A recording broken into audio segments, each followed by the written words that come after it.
You know, it used to be, when it came to machine polishing, the only pads available were these large pads like this.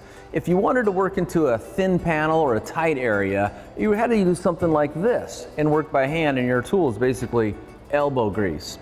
Well, now Lake Country has introduced some micro pads, which makes working those thin panels and tight areas easier than ever.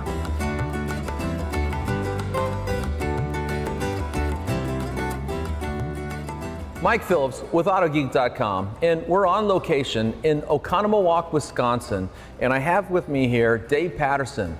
He's the Technical Manager of New Product Development for Lake Country Manufacturing, the world's largest manufacturer of buffing pads for all the cool things we do. Dave, how you doing? I'm doing awesome. Thanks for being here. You know, this is so cool because when I started out, all we had was basically rotary buffers. The cyclo was around, and these other things called a gem. That's a big orbital. Yep. And the pad sizes were huge. And about the only thing that was easy to buff with those large pads was the hood, the trunk, the side of the door, because the pad was so freaking big. But now, because of the technology and the tools that have been introduced, we have better tools, and we had the need for smaller pads. So what did you guys do? So we came up with a full line of pads for small rotary applications or for the new Roof S hybrid. We utilized the Force line of pads, which hybrid foams along with the microfiber technology, and we created that or filled that gap that wasn't there before. So out in front of me, what I see here, these are 1-inch pads and 2-inch pads. Yeah.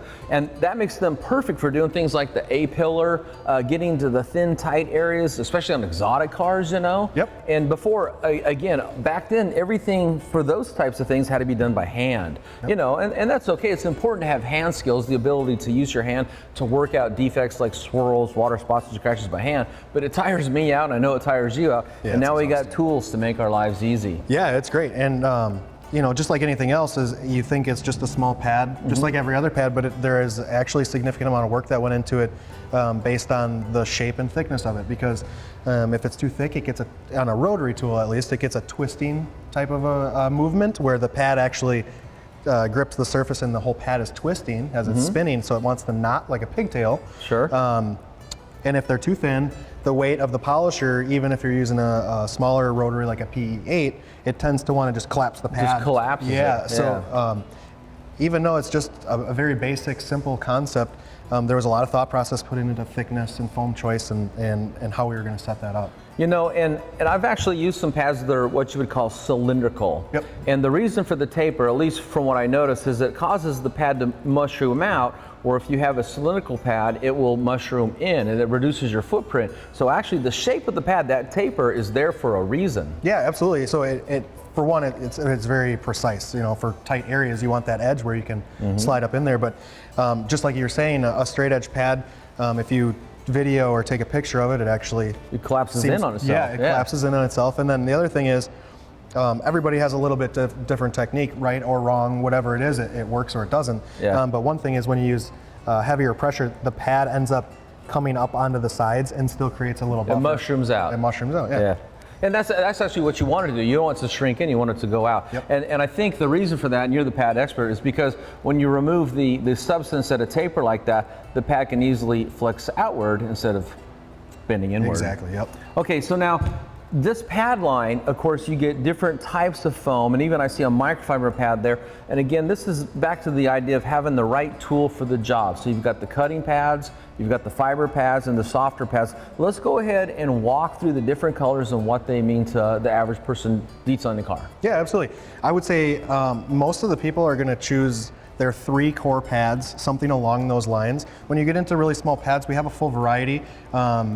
You don't necessarily need to do 5 steps, or you don't necessarily need 5 pads, but there is differentiation between different ones to maximize whatever polish or compound that you're using, along with the type of paint. So just like the Force pads, we use the red for waxing and sealing and maybe an all-in-one. The black is for very fine finishing when you just can't get your paint to finish without micromarring. Your white is going to be a standard go-to polishing pad. It finishes almost flawlessly on anything. The orange is going to be your light cutting pad.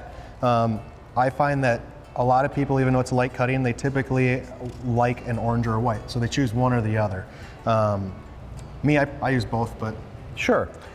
Well, every paint is different. Sometimes you got to dial in your process by doing a little testing first to see which pad works best on that paint. Of course, with the chemical you're using, different compounds, polishes. Yeah, and it'll make a difference whether you're using a rotary, which this is a rotary tool also, or if you're using this as a DA. So the gray is what your heavy cut is, but what's nice about this is it's a very firm foam, like what we spoke about in other videos, but I like to use the term buoyant. So when you start getting into these small pads, they tend to crush very fast. And when you use the gray pad, it's very nice for heavy compounding because obviously you're using a little pressure and it stays buoyant and it doesn't collapse. I like that word. Yeah, buoyant. Thank you.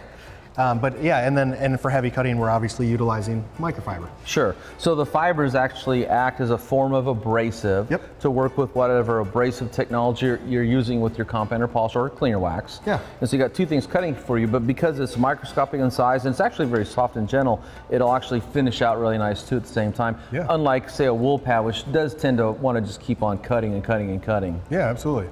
So, well, it's really nice that we have these tools available because I remember back in the old days when you got into these thin areas or tight areas, you could do everything but machine, but now you're back to working by hand. Yep. And actually, one of the things I tell people is when it comes to clear coats, because clear coats are scratch sensitive, which is hard for some people to wrap their brain around because clear coats, generally speaking, are harder than traditional single stage paints. Okay, so that would be lacquers and enamels. Even though we do have some softer clears, generally speaking, they are harder, but even though they're harder, they scratch easy. And that can be hard to wrap your mind around. How can something hard scratch easy? But they do. Yep. And so working by hand, it actually takes more skill, in my opinion, to work by hand on something that's hard and scratch sensitive than it does to turn a machine on and let the foam do the work for you. Absolutely. So nowadays, people get into detailing, they actually need less skill to turn out amazing results than they would if they have to actually hone their skills working by hand. Yeah, absolutely. So hand me that large wool pad. So this is kind of cool. I just wanted to take and show everybody that's watching this video, we went from this to this. You know, in a short amount of time. Less than a decade. Maybe you could technically maybe consider it 5 or 6 years, but in less than a decade, that's what we've gone through. And before we had these, guys would try sometimes to do these thin panels like this by going up on edge, and you know what that's going to do? Oh yeah. As sooner or later, you're going to do what I call a whoops. Whoops. Yep. And that means you're going to start seeing the color coat come off on your pad, or you're going to be leaving swirls in there, you're going to burn through the edge. Yep. So these smaller tools with these micro pads solves everybody's problems. So where can people get more information about these mini pads that Lake Country's come up with? You can check us out on our website, www.lakecountrymfg, as in manufacturing.com. You'll find these in our product page with a full description and all the specifics for every pad. You know, when it comes to polishing paint, pads are like tools. You need the right pad for the tool to get the job done.